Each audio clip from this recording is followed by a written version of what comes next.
السلام عليكم ورحمة الله وبركاته. من داخل الشقة للناس اللي قالوا لنا احنا عايزين نعرف طريقة المقاسات ازاي. تمام. انت لو عندك بيت ستارة انت محكوم بعرض اللي هو العرض البيت الستارة. تمام. بتاخد من هنا من اول البيت لاخر البيت، ده اسمه العرض. تمام كده يا جماعة. وبالنسبة للارتفاع انت بتجيب من السقف للارض، من سقف اللي هو من جوه بيت الستارة كده. تمام كده يا جماعة. ده بالنسبة لمقاسات ستاير. طبعا بقى ان كان بقى صالون او ركنة ايا كان بتاخد انت عرض الحيطة، عرض البيت الستارة. لو هو بيت الستارة من الحيطة للحيطة هتاخد برضو العرض من الحيطة للحيطة. انت بقى عايز تعملها من الحيطة للحيطة وبيت الستارة على قد الشباك، انت محكوم ببيت الستارة.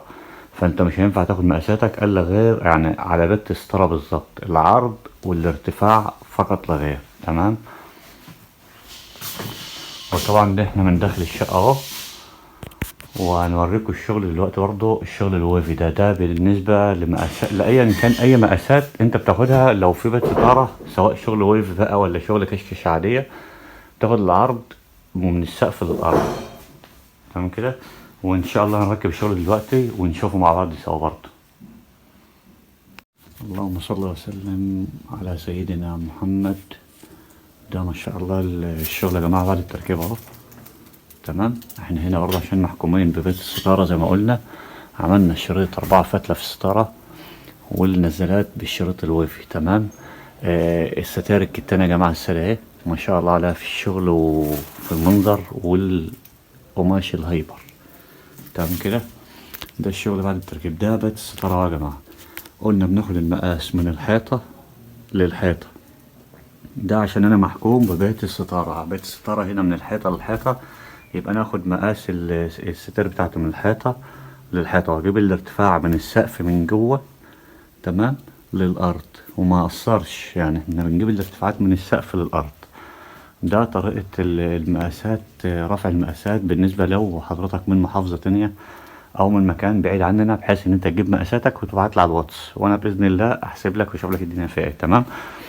وده ما شاء الله المدخلين اهو.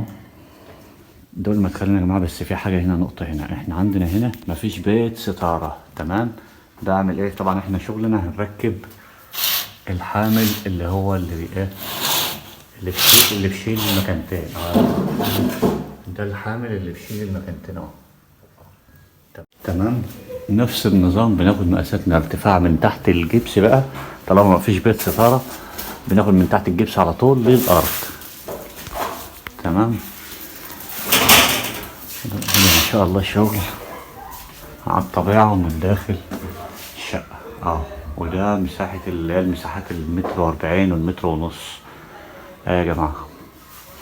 طبعا الشباك ده 140، انا حسبته في على اساس ان هو متر ونص. ده في حسبة القماش لما اجي امطر القماش، يعني انا باخد مقاس بالظبط عادي ماليش دعوة ليه عشان خاطر المكنة بس نقيسها بالظبط.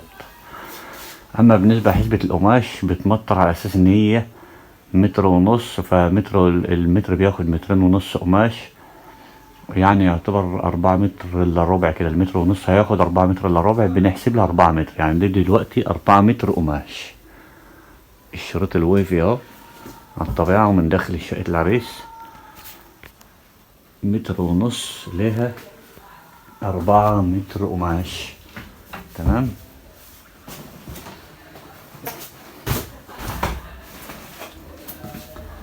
ده ما شاء الله يعني بجيب لكم الحاجة من على الطبيعة بحيث ان انتوا تشوفوا النظام والدنيا ايه بالظبط.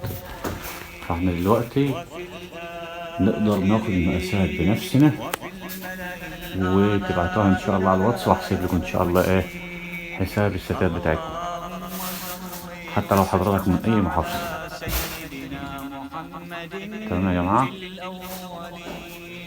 وفي الآخرين وفي الملأ الأعلى إلى يوم الدين.